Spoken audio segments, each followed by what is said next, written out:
Je m'appelle Céline.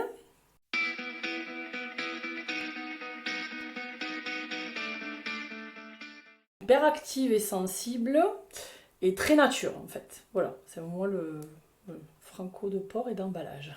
Tout le temps. Je suis rancunière. Très. Voilà. Donc, celui-là, c'est le pire du pire. J'en ai plein d'autres, hein, mais celui-là c'est le pire.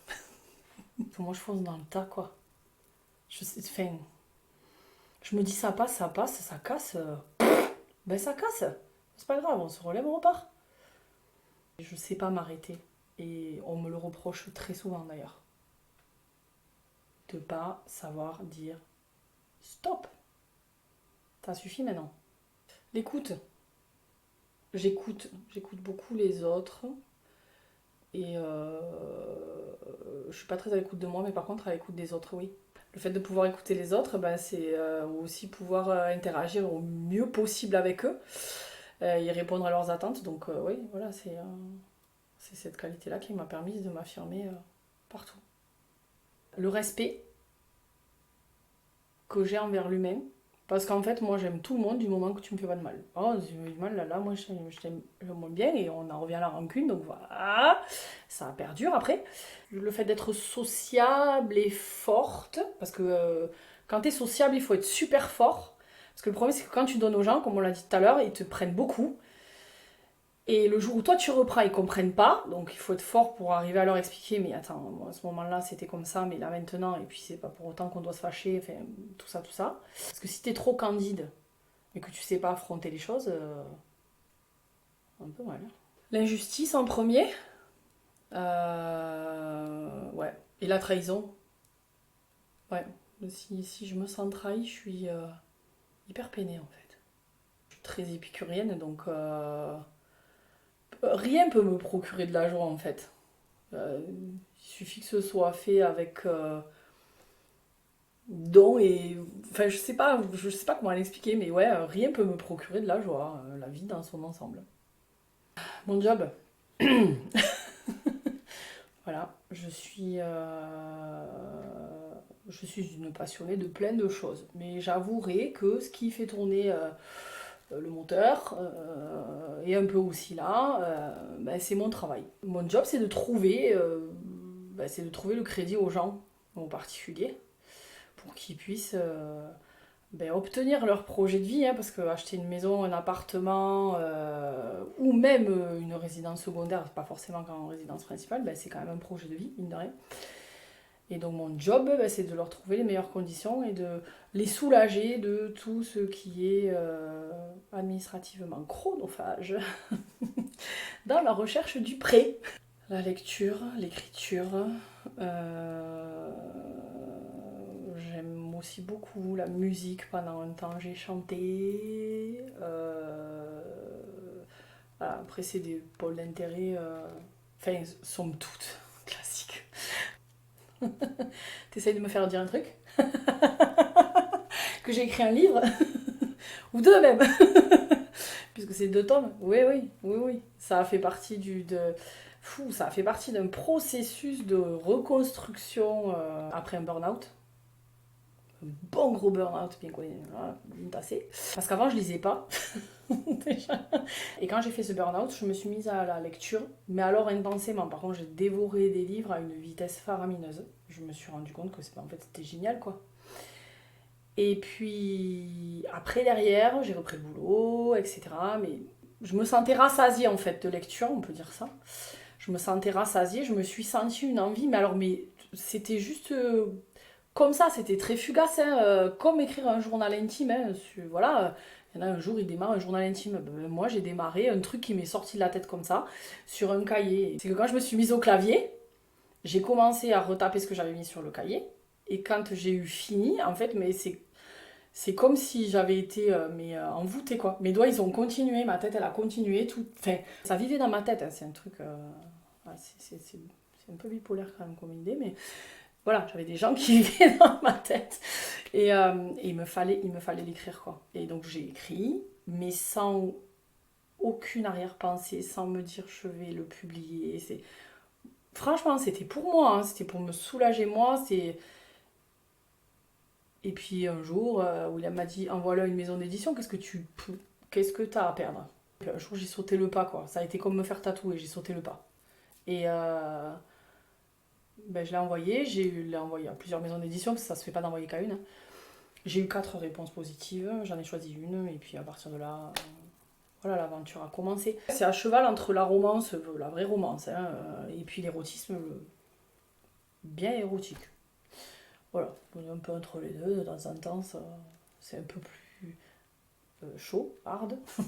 Alors, ça a été publié chez Erato Édition, mais par contre, j'ai pas publié sous mon nom. J'ai pris un nom de plume. Alors, c'est voulu, complètement, hein, ben, de par mon métier, même le métier que je faisais avant, comme j'ai une exposition,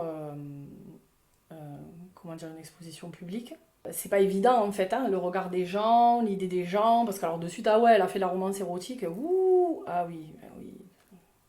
Parce que toi, t'as jamais pensé peut-être.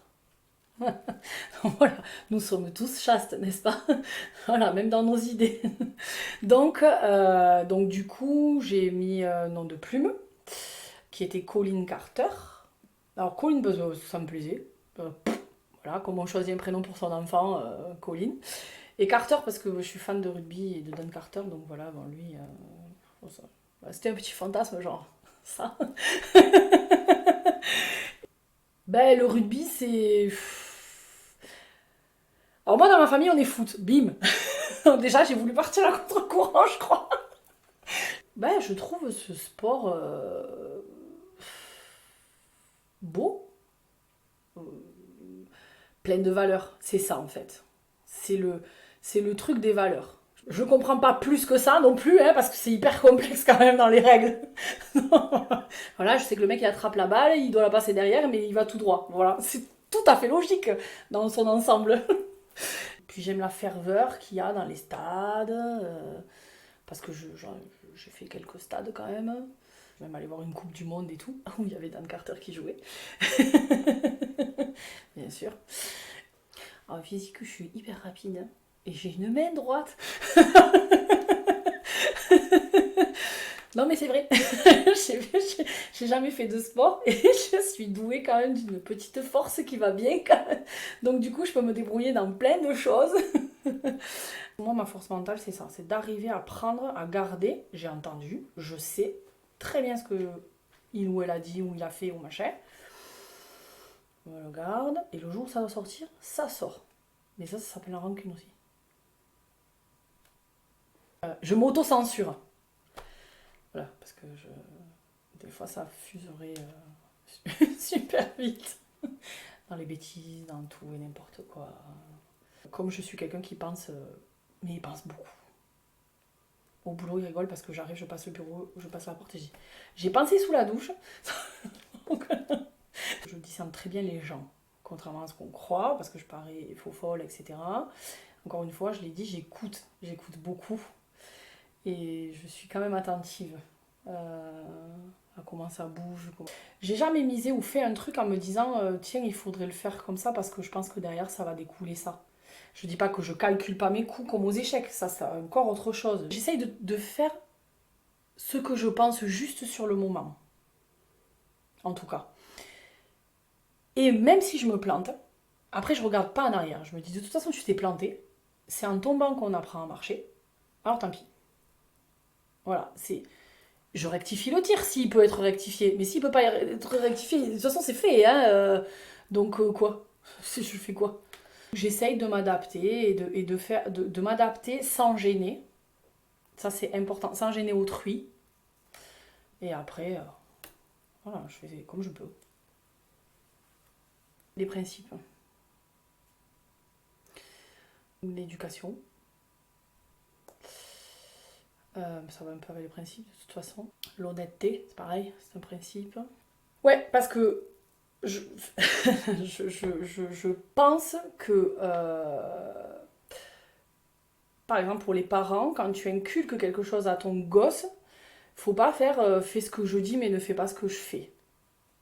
Tu vois, Voilà, ça a de la valeur à mes yeux. Ça, c'est la généralité. Et après, c'est encore une fois, et toujours, hein, c'est ma famille qui a de la valeur à mes yeux. On peut faire ce qu'on veut. Des fois, je me vois un peu comme une lionne, tu vois. C'est... On va dire, elle se la pète, celle-là, mais mine de rien, c'est ça. Et je suis prête à défendre bec et ongle mon foyer.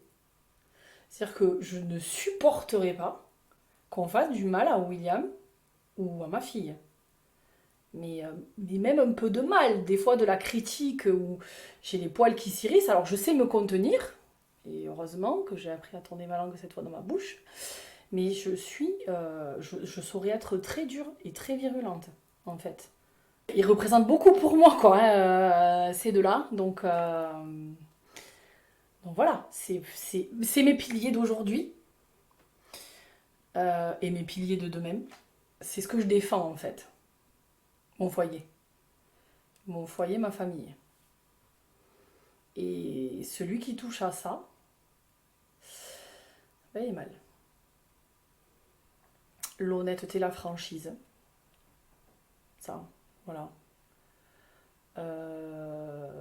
Et après, j'aime les gens avec de l'humour parce que moi j'ai beaucoup d'humour. Alors, qu'il soit noir ou bon ou mauvais, parce que des fois je fais. Enfin, je dis vraiment des trucs pourris. Hein. mais voilà. J'aime, j'aime que les gens autour de moi soient bien et soient heureux. Et eux s'épanouissent. Donc si eux s'épanouissent, moi je m'épanouis.